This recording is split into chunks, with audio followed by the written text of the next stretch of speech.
5 জায়গা। শর্ত হলো একটা, দুনিয়ার মধ্যে ইবাদত করতে হবে। কি করতে হবে? শুকরিয়া আদায় করতে হবে, মাওলায়ে কারীমের ইবাদত করতে হবে।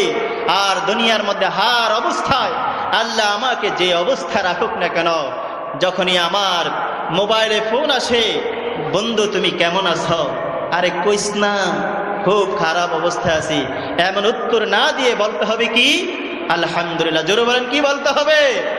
हर के बाशत आमिले सालत मदाम, हर के बाशत आमिले सालत मदाम, आतशे दो दखशावद बरोए हराम, आतशे दो दखशावद बरोए हराम, बर मोहम्मद मेरा सनम सद सलाम, बर मोहम्मद मेरा सनम सद सलाम, आशफीए मुजरिमाने यौमल क़ियाम, आशफीए मुजरिमाने यौमल क़ियाम।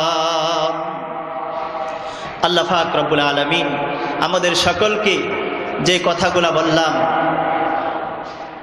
আল্লাহ তাআলা এগুলোর ভুল ত্রুটিগুলো ক্ষমা করে দিয়ে আমাদের সকলকে এই কথাগুলোর উপর আমল করার তৌফিক দান করেন।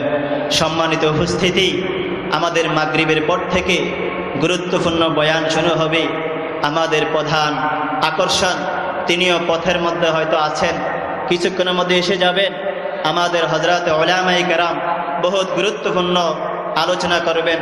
আল্লাহ পাক রব্বুল আলামিন আমাদের সকলকে এই মুবারক মজলিসের শেষ পর্যন্ত থেকে আমাদের জান্নাতের খোরাক নিয়ে যাওয়ার তৌফিক দান করেন। ওয়া আখিরি দাওয়ানা আলহামদুলিল্লাহি রাব্বিল আলামিন।